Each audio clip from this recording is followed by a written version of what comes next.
What's up, guys? This is episode 4. I think it's episode 4 or episode 5. This is me documenting running a 7-figure influencer marketing media company. You could say a media company, but if you're new around here, I'm basically just documenting my life as, the ups, the downs of being an entrepreneur, a co-founder of a decent sized company at the age of 22. Okay, living abroad, living currently in Bali for the last year, working remote. We also have an office out here where some of our team members come and work remote. We also have team in the UK as well, US, Italy, Cape Town. So everyone's from everywhere, and so many things have come up this week. Personal stuff, which I'll go into, which isn't that deep. Business stuff, which is kind of deep. But yeah, this is what the videos are. These are sort of my way of using for therapy. I think there's another guy who does these similar videos, which I used to watch, and I really enjoyed it. So if you want to join a journey of hopefully the mistakes I talk about and things that are going well, you can really, connect with it and potentially learn from it, right?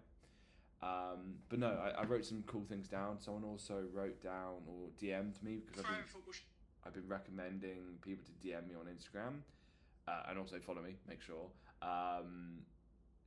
for me to answer any questions on a video, right? So if you DM me, I will reply, okay?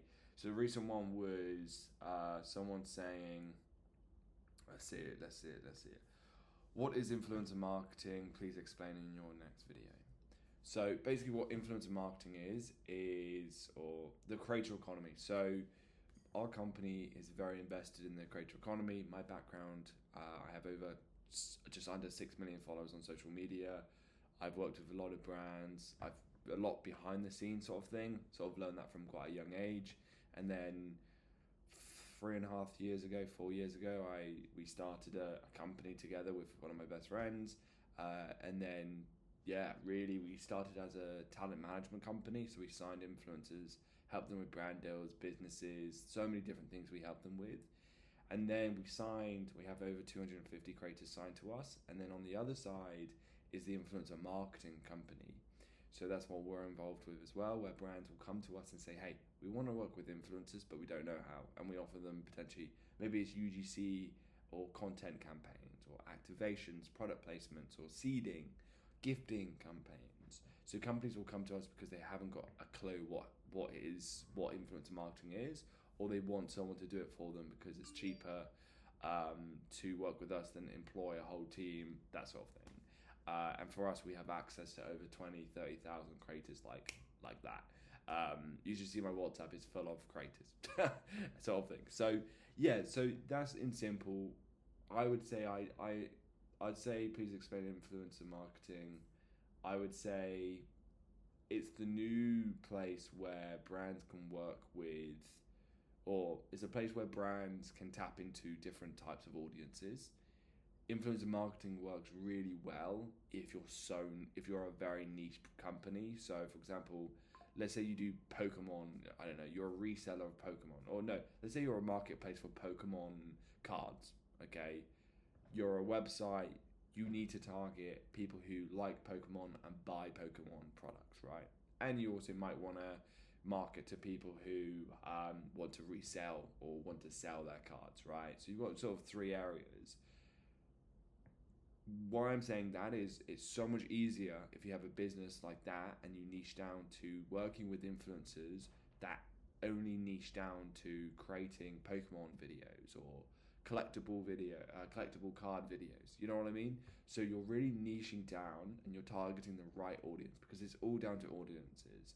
Yes, you could target someone who's got 10 million subscribers, but their content is, entertainment videos, prank videos. It sort of aligns, but it doesn't align. The audience aligns, and it's like, oh, the same audience and the same demographic would use our site and watch their videos.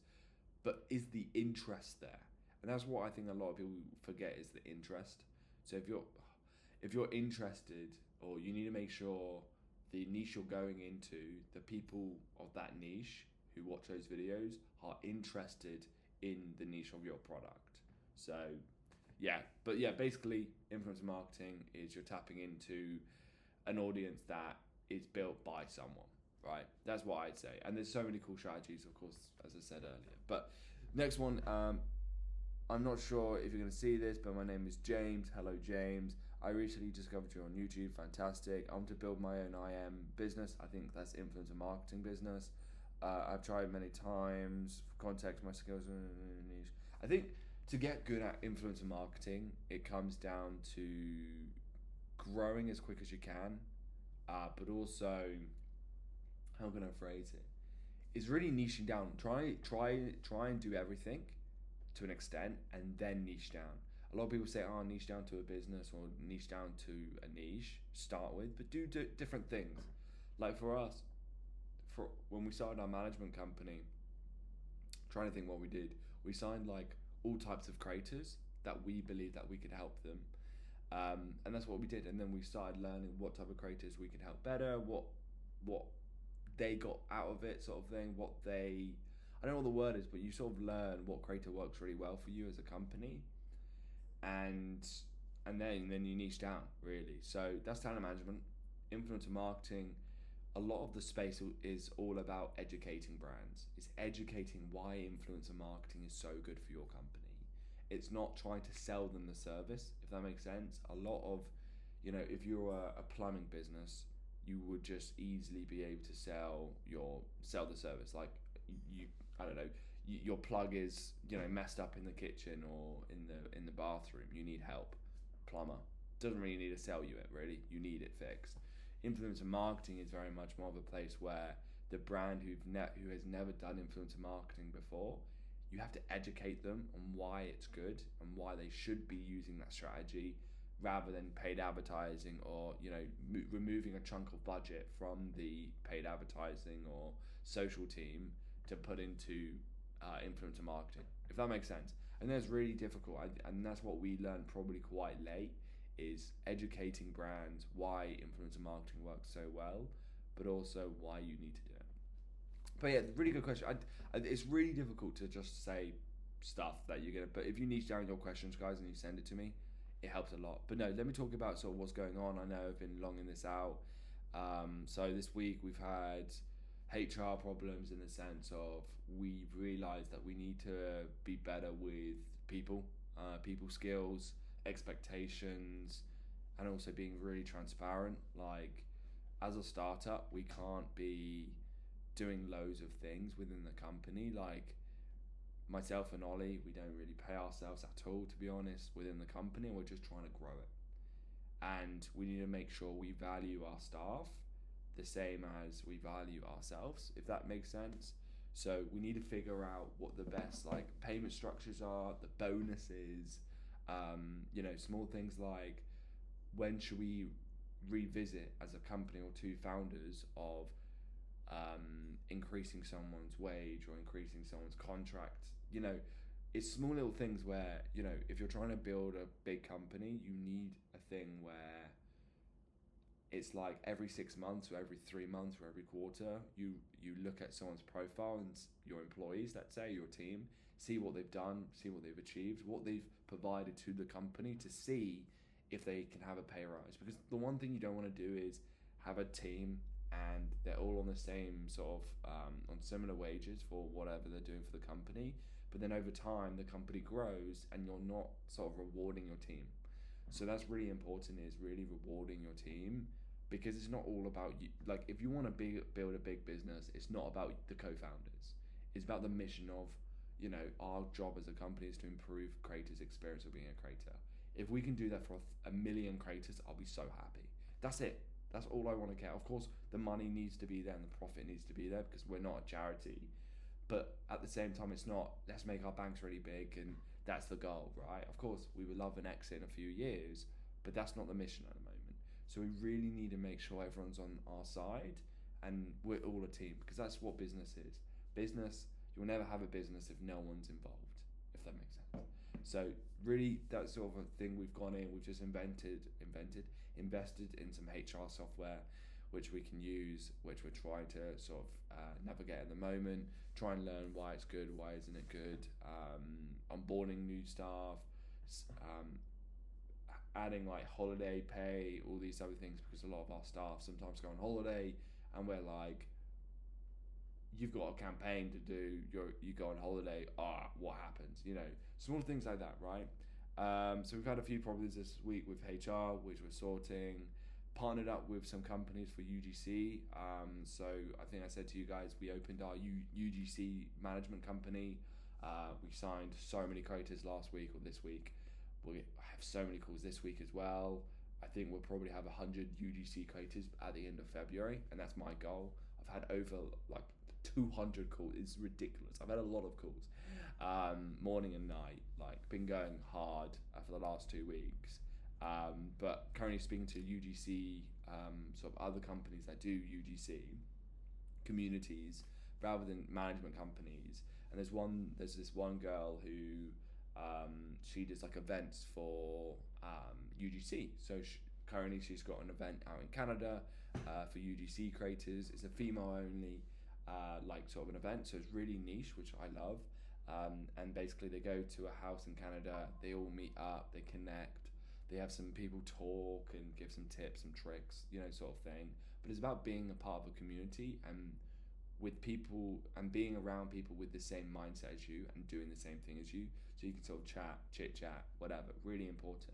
So they're doing that in Canada, so it got us thinking we want to do some stuff in Bali, maybe some retreats for UGC creators. I know I'm saying a bit too much now, but no one can tap into our community as such, so I think that could be pretty cool. It's more like a creator retreat, if that makes sense. So we'll have some big influencers, some of our big signed influencers sort of thing come and sort of learn about sort of what it's like living in Bali. I think that will be pretty sick. But yeah, so we're partnering up potentially with a company that sets up all the events for us, for our team, but also be able to get our creators to other events that they're opening. Maybe it's in London, maybe it's abroad, and it's sort of a really good bonus for our creators. We're also, another thing, I think as well as a company, as a talent agency, is to create as many relationships and partners as you can. So another point I put is we partnered up with another agency for Snapchat shows. Snapchat is really hard to get Snapchat shows now. It used to be a bit more easier, but now it's like so difficult. So now we can try and help our creators who get selected to have their own Snapchat shows for extra income from reposting their content onto Snapchat. So I think that would be pretty cool. Personal stuff, like, I don't know if you can see, but like I go through these stages of like getting spots or whatever. So I've got one here. I know it's a bit too much information, but I want to make this personal. And now I've got like a spot in here, which is mad. And here, it looks like a love, like, I don't know, someone called it a beauty spot or something. I can't remember. But I remember, anyway, I don't even know why I brought that up. But I wanted to say that was what's happening in my life right now. I'm getting bloody, I feel like, one here as well. Like I'm covered in them, sort of thing. Got burnt to shit this weekend. Like, I don't know if you can see, but this is the problem in living in Bali is, like, no joke, it's like skin cancer could be a possibility if you don't wear sun cream here, and if that's the science of it. And I was speaking to my parents and they were like, yeah, you should probably get checked because we've got it in the family or something. So I think I want to do a checkup. In Singapore, there's like a Singapore hospital where you can literally get all your things checked, brain scans, blood tests, all these other things to double check you're healthy. So I really want to do that. I don't know if anyone knows anything about that. Please comment down below. It helps me. But yeah, I think that was just my rant for this week. Back to, it's Sunday now, 10:30 p.m. on Bali time. So thank you for watching, guys. I really appreciate it. Please send me messages on Instagram. I'll put my Instagram down below. And let's grow together. If you want to learn about the influencer marketing world or anything like that, please send me a message. I want to help.